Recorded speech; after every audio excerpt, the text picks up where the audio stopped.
Bonjour à tous. Donc dans ce deuxième cours, on va aborder la compréhension du cerveau humain pour le trader et l'investisseur. Donc on va aborder une notion très importante concernant les neurosciences, le neurotrading, comme je l'appelle. Donc c'est vraiment l'important de comprendre que en tant qu'être humain, nous sommes soumis au même stress et que des chercheurs ont travaillé notamment comment l'être humain prend ses décisions. Plus vous allez comprendre, ce qu'il y a dans cette vidéo et vous deviendrez potentiellement un meilleur trader. Sachez simplement que, en tout cas de par mes fonctions, donc j'accompagne, des chefs d'entreprise, des dirigeants, je les forme, depuis plusieurs années sur la finance d'entreprise. Donc je monte des dossiers de financement avec eux et ces notions-là sont très importantes, notamment et que la plupart des dirigeants sont formés à cette compréhension, ce qu'on appelle les neurosciences. Pourquoi? Parce que derrière, un directeur, derrière un chef d'entreprise, derrière un client, vous avez un être humain derrière la fonction. Vous avez un être humain et un être humain n'est pas que rationnel, donc ça, c'est important de le comprendre. C'est vrai que, si vous avez, eu, une formation de finance et cetera, on vous a dit que, le marché est rationnel, que l'être humain est rationnel. C'est vrai, mais pas que. Pourquoi? Parce que nous sommes aussi faits d'instinct et nous sommes aussi faits d'émotions. Et ça, c'est important de le comprendre et on verra dans cette vidéo comment ça joue sur vous et comment ça vous joue potentiellement sur le marché et qu'est-ce que vous pouvez mettre en place également pour pallier à cet excès d'émotion potentiellement ou à cet excès d'instinct de survie, hein. C'est vraiment des notions qui sont très importantes. Donc si vous intégrez des notions qui sont abordées dans cette vidéo, je vous assure que déjà, vous faites la différence par rapport à beaucoup d'autres personnes. Donc le concept des neurosciences, du neurotrading, c'est quoi? C'est cette compréhension de ces 3 zones, le cerveau instinctif, ce qu'on appelle aussi le cerveau reptilien, le cerveau émotionnel qui gère nos émotions et vous avez le néocortex, qui gère notre capacité d'analyse. Donc quand on vous dit que le marché est rationnel, que l'être humain est rationnel, c'est vrai, puisque en fait, c'est ce qui nous différencie des autres espèces, des autres mammifères. Si l'être humain a pu devenir l'espèce dominante sur la planète, c'est en partie grâce au néocortex, grâce au néocortex, qui lui a permis notamment de devenir l'espèce dominante sur la planète d'un certain point de vue, alors que l'être humain n'est pas forcément l'espèce la plus rapide, on n'a pas les crocs les plus acérés et on n'est pas les plus forts, les plus musclés, les plus rapides. Pourtant, on a pu devenir l'espèce dominante d'un certain point de vue. Pourquoi? Parce qu'on avait une capacité de visualisation, de projection, d'analyse beaucoup plus forte. Néanmoins, nous avons encore la part qui est archaïque en nous, qu'on partage avec les autres mammifères, qui est la partie liée à notre cerveau reptilien, qui gère nos instincts de survie, et également le cerveau limbique, qui gère nos émotions. Et quoi qu'on en dise, même si les gens ont beau dire que nous sommes faits de rationalité, etc., c'est vrai quand tout va bien, mais on a pu voir pendant le Covid ce qui s'est passé pendant les confinements. On avait beau dire aux gens, il y aura du PQ, du riz et des pâtes pour tout le monde. Ça n'a pas empêché la ruée dans les supermarchés. Donc, alors pourquoi? Tout simplement parce que l'être n'est pas que rationnel, l'être humain n'est pas que rationnel. L'être humain est avant tout irrationnel. Et qu'est-ce qui fait son irrationalité? C'est d'abord et surtout son instinct de survie, son instinct de survivre. Et si ça a été votre cas pendant le Covid, si vous avez fait des réserves de pâtes, de riz et de PQ, il n'y a pas de jugement par rapport à ça. Vous avez juste expérimenté votre propre instinct de survie. Et ça, c'est OK. Mais à comprendre que sur le marché, en tant que trader, en tant qu'investisseur, vous êtes également soumis à ces mêmes instincts qui sont parfois plus forts que la raison. Pareil, nous sommes aussi des êtres d'émotion. On n'est pas des Sheldon. Si vous connaissez la série Big Bang Theory, on n'est pas comme la personne dans Star Trek, etc. On n'est pas fait que de logique. On est aussi fait d'émotions. Et nos émotions, bah, c'est ce qui va créer nos biais, c'est ce qui va faire que potentiellement, on ne sera pas complètement rationnel sur les marchés. Et ce qui amène aussi cette irrationalité parfois des cours qui sont beaucoup trop élevé par rapport à ce que la valeur intrinsèque soit des actions, soit des crypto-monnaies. Donc, on va décomposer un peu tout ça. Le cerveau reptilien, c'est notamment, comme je vous disais, cette part d'instinct de survie qu'on a tous en nous. Faut l'accepter. Et il faut se dire que c'est OK et c'est grâce à cet instinct de survie qui fait que quand vous mettez votre main sur une plaque, hop, tout de suite vous la retirez parce que votre instinct de survie vous dit, de ne pas la mettre. Donc c'est une grande force pour survivre, mais ça peut être potentiellement une faiblesse, lorsqu'on est sur les marchés, lorsqu'on est investisseur, lorsqu'on est trader. Pourquoi? Parce que, typiquement, c'est, cette partie-là qui va, notamment être attachée à notre cupidité parce qu'on va en vouloir plus. La cupidité est tout sauf rationnelle, et c'est la cupidité qui amène les gens parfois à faire des excès d'investissement. On l'a vu avec les subprimes, on l'a vu avec plein de choses, même des grandes banques qui sont censées être et qui sont censées valoriser la rationalité. Ben ils sont allés sur des investissements complètement risqués, trop risqués. Pourquoi? Parce que c'est la cupidité et la cupidité malheureusement fait partie de l'homme. C'est pas forcément un jugement de valeur. Si vous avez ça en vous, si vous avez cette notion de cupidité, c'est de se poser la question comment je fais pour y remédier. Pourquoi? Parce que potentiellement, ça va vous faire prendre potentiellement trop de risques lorsque vous serez face au marché, lorsque vous serez en train d'investir ou en train de trader. Pareil, vos peurs quand vous coupez vos positions trop tôt, quand vous coupez, alors que vous êtes sur un bottom, bon bah clairement, c'est votre instinct de survie qui prend le relais. Et un point qui est pas souvent mentionné, mais parfois il y en a qui sont addicts au trading, il y en a qui et donc du coup, pourquoi? Parce qu'ils ressentent une forme d'adrénaline lorsqu'ils investissent, lorsqu'ils tradent, ça leur donne un sentiment de se sentir vivant, mais ça c'est un problème. Pourquoi? Parce que potentiellement pour se sentir vivant, bon bah ils vont prendre potentiellement trop de risques.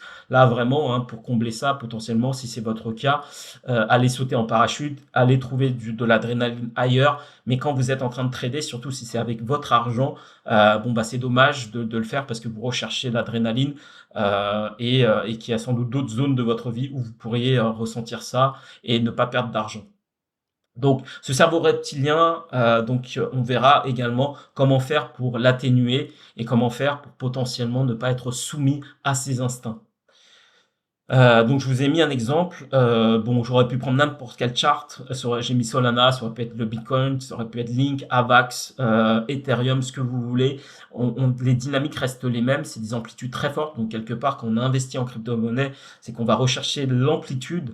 Néanmoins, il faut savoir qu'il y a des risques sous-jacents.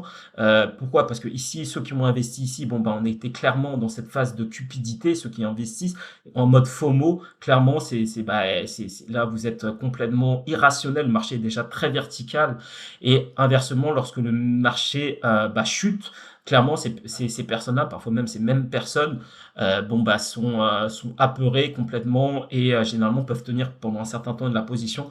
Mais lorsqu'on arrive à cette phase de capitulation qui a lieu en deux phases, le prix et le temps, généralement c'est le bottom et c'est là où les gens disent Solana c'est mort, Link c'est mort, Avax c'est mort, le Bitcoin c'est fini, etc., etc., alors que c'est le bottom. Et là, on a pu le voir pour Solana qui a repris une très belle hausse, ce qui a été le cas pour d'autres, hein, que ce soit Bitcoin, que ce soit Link, que ce soit Avax, etc., etc.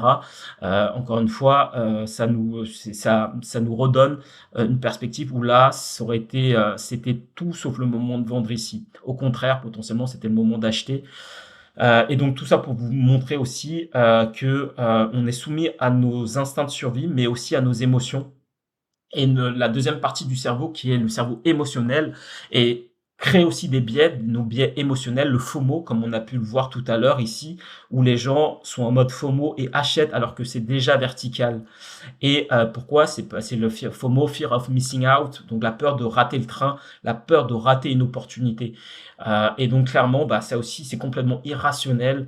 Nos excès de confiance le sont également. Parfois, l'être humain, parce qu'il a réussi quelques trades, il a réussi quelques investissements, se dit ça y est, je suis le plus fort, etc., etc. Et c'est là qu'arrivent les pires erreurs. Donc vraiment, c'est vraiment notre cerveau émotionnel. Et on est fait d'émotions. Encore une fois, on n'est pas Spock, on n'est pas Sheldon dans How I Met Your Mother. On est fait d'émotions, on est fait d'instinct de survie. Et ça, malheureusement, dans le trading et dans l'investissement, ça peut faire beaucoup de dégâts et ça peut vous faire perdre de l'argent. Au niveau du cerveau limbique, c'est aussi il faut pourquoi c'est des cerveaux il faut comprendre en fait l'évolution de l'humanité.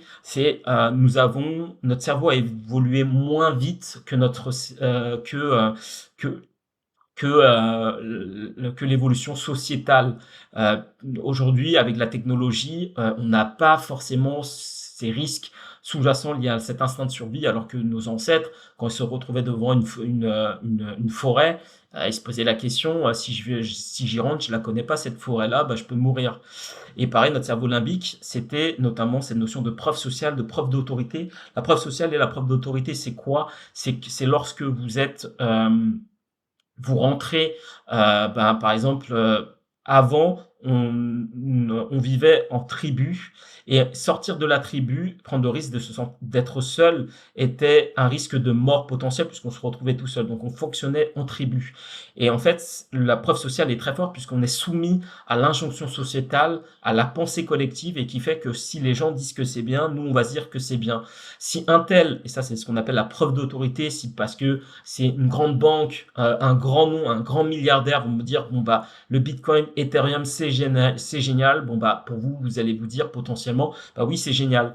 Mais ça, dites-vous que c'est social d'un point de vue émotionnel, c'est tout sauf rationnel. C'est pas parce qu'il est milliardaire ou que parce que c'est une grande banque qu'ils ont la science infuse. Ils se font aussi des erreurs. Ça peut empêcher des banques de faire faillite.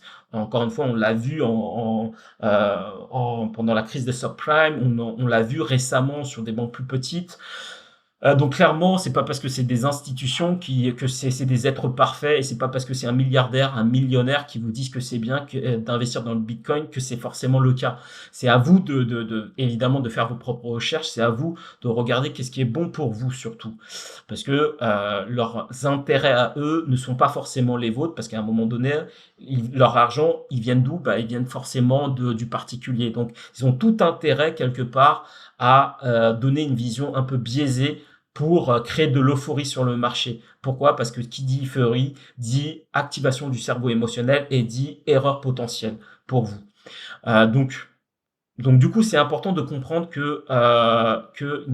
on est soumis à nos émotions et que c'est important d'avoir l'humilité de se dire que oui, on l'est même quand on le comprend. Bah, c'est important d'amener cette rationalité dans la mesure du possible de comprendre ces biais-là.